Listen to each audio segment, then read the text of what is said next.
guys, welcome back to my channel. So today's video I am doing my what I eat in a day video and preparing for labor and different foods that I'm having in my diet. So I'm currently 35 weeks pregnant and I'm actually 35 weeks and a half because on Sunday I'm gonna be 36 weeks pregnant, which, oh my gosh, we're at the end, like crazy. So I wanted to put together this video. Normally when I make what I eat in a day videos, I'm vlogging the whole day and showing you guys things, but today I wanted to just film the whole day of what I'm eating and then talk about each thing and like why I'm having it in my diet, why I think it's gonna be beneficial for labor, why I think it's gonna be beneficial for the baby and postpartum and all of that good stuff. I'm also going to share some resources of where I found some of this information and just to be helpful for you mamas to be, or if you're planning to get pregnant. So before we get started, I do just want to say two of the resources that I'm going to kind of be talking about in this video.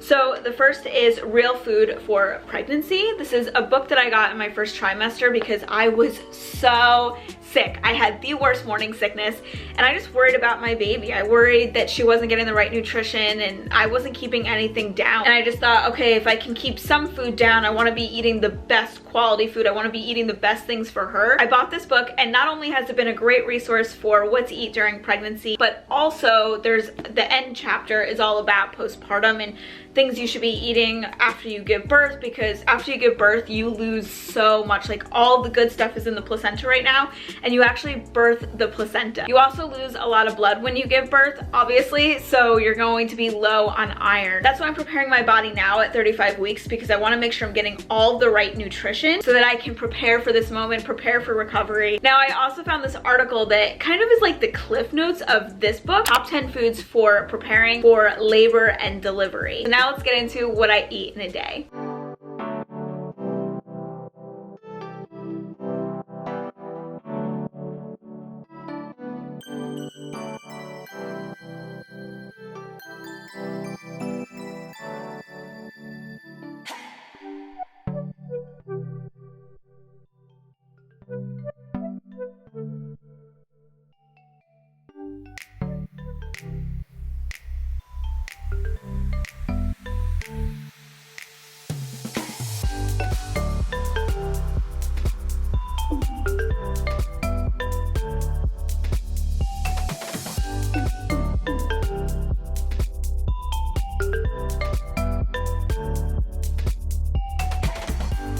I did get a Yeti and I fill this up with water all day. I go through so many of these and that's the first thing that's most important in my diet right now and just while being pregnant is you are so thirsty. The last thing you want to do is get dehydrated, so make sure you're drinking your water. After I'm done having water, I like to make a smoothie. Okay, so let's first talk about the shake and like why I put certain things in there. The first thing you saw was dates.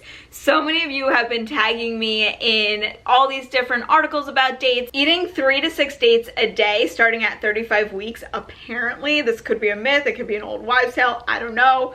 But apparently eating 3 to 6 dates a day starting at 35 weeks could speed up your labor time, help for a better recovery, and overall an easier birth. Those were just things that I read. The other thing that you saw in my smoothie is leafy greens. So honestly, everybody should be consuming leafy greens, not just if you're pregnant.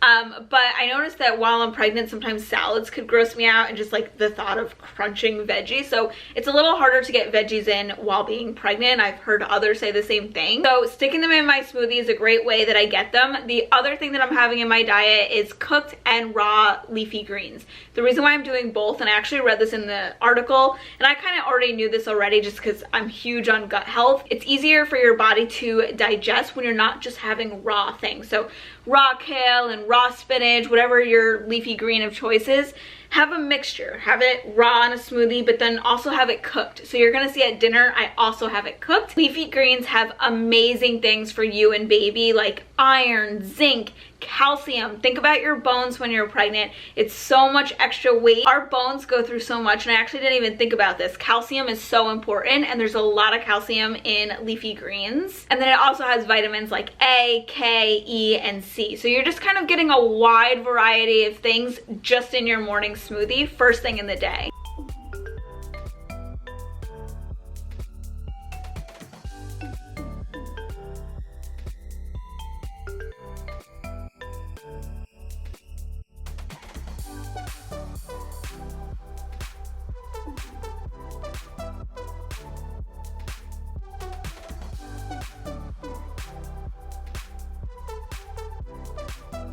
So then after I have a smoothie, I have my second breakfast like an hour later or 45 minutes later, just because in my third trimester, I'm noticing I'm a lot more hungry. That's when I will make oatmeal. So I use rolled oats. Maybe you heard this, maybe you haven't, but oats are really great for milk supply. That's one of the things that I've been concerned about as of recently, just because there's just so much information on breastfeeding. There's a lot of different information. There's a lot of conflicting information, but I think all in all, women just, when you just start to get closer to the end, this was not even a thought I had in the beginning of my pregnancy, but now that I'm closer to the end, since breastfeeding is a plan of mine, I just want to make sure that I'm going to have a good milk supply. And I have been craving oats like crazy. So I actually looked up, why are oats good for milk supply? It contains 20% of your daily iron requirements. It contains 20% of the zinc you'll need, 11% of the folate, and 39% of your vitamin B1. So those are all things that you need for a good, healthy milk supply.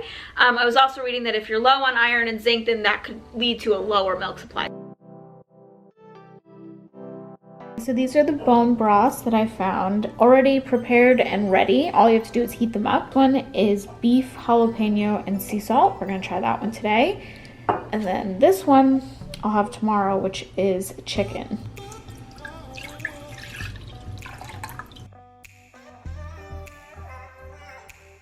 And this is another thing that you can do to freshen it up and get more health benefits. Squeeze some lemon juice in your bone broth. And so that's exactly how I'm gonna drink it. Super easy way to get in bone broth. Okay, so for lunch every single day I have been having bone broth. Now both the article and the book talk about bone broth, but she really goes deep at talking about the benefits of bone broth while pregnant. And just like a quick little story time, in the beginning of my pregnancy when I really couldn't get anything down, soup sounded good, but not soup with anything in it. Like pretty much bone broth sounded good. Like just broth sounded good. I found a cafe near me that used to make really good bone broth with nothing in it. There wasn't vegetables in it or anything like that. It was just the bone broth, and it was spicy. It was flavored with cayenne pepper and ginger and lemon and apple cider vinegar, I think. Sometimes I would even go there and get 2 cups of it a day. I literally had it every single day towards the end of the first trimester and all of the second. And I really believe that that's why my baby was so healthy, even though I was so sick and throwing up all the time. But here's some things about bone broth. It's a good source of protein. It boosts fertility, rebuilds, repairs our connective tissue, including joints, tendons, and ligaments, improves hair, skin, and nails, strengthens bones, heals and promotes a healthy digestive system. It's great for the immune system and boosting immunity, which we all need right now. Consuming it while pregnant helps the developing fetus build healthy organs, which, like I said before, I really believe that just because I was consuming nothing, guys. Like I couldn't even drink water. Just if I put something in my mouth, I felt sick.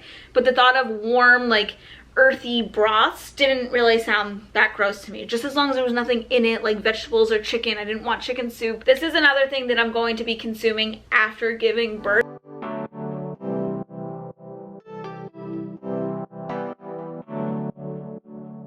So it's kind of funny that my body was craving oats, and then I found oats are good for milk supply.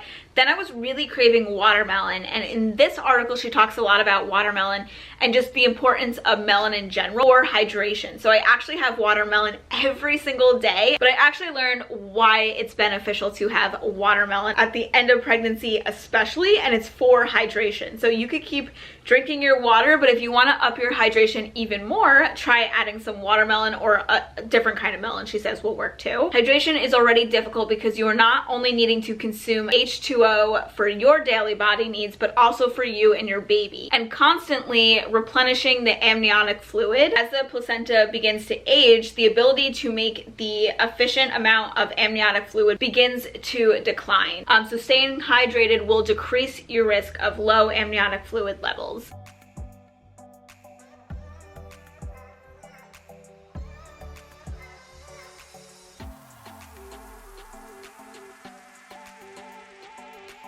I like to preheat my oven to 425, and 18 minutes works best for me. I'll add olive oil, sea salt, pepper. You can go in with really whatever spices you want, but I just like to keep it simple. And then while that's baking, I also will make some wild rice. I love this one. You always want to start with the things that are going to take the longest. So the potatoes, the rice, So now I'm just preparing the salmon, and I do olive oil, lemon juice, and salt and pepper. Again, super simple. And I bake my salmon at 425 as well. So it's just a super simple dinner recipe, and I like to keep it in there for around 15 minutes. And then we're going to have some sauteed spinach. So I always start with some garlic, olive oil, get all the flavor in there, then do a handful of spinach, add your salt, add your pepper, add your lemon juice, and then as that's cooking, then you can add another handful. I find that works the best. And it's done. Super simple. So for dinner, every single night I have some kind of protein, whether it's fish, steak, chicken, but I make sure to have protein. When I filmed this, I had salmon, and in this book, she loves omegas, especially getting them from wild caught fish. So make sure if you're going to be having fish, whether you're pregnant or not, that you're having wild caught. She says here the importance of DHA that is found in fish. It helps for your baby's brain development, eyes. It protects the brain from inflammation and damage. And she really likes consuming a fatty fish like salmon especially. And then in this article, the one that I was referring to, she talks about the importance of sweet potatoes to prepare your body for labor, and it's because they provide starches and estrogen needed to make hyaluronic acid in the body. It also says, as far as labor goes, that it may help with pain during labor by reducing inflammation in the nerves. So yeah, I'll definitely going to be consuming sweet potatoes until the end of pregnancy. I'll probably have them after I give birth as well. They're one of my favorite healthy carbs. So that's kind of a sample of what I'll be eating every single day until labor. And if I want a treat, if I want ice cream, if I want a cupcake, like the other night my husband brought home cupcakes for me, I'm going to have it, but at least I know I had all this good nutrition as well as eating something that I'm craving. I have to say though, eating like this and having those good carbs and then having the sweets like the banana and the dates and all of that and the good healthy fats, I haven't really been craving sweets like I was. So I hope you guys enjoyed this video. Maybe you learned something, maybe you have some tips for me, you can leave in the comments down below. Have an awesome day, and I'll see you guys soon. Bye.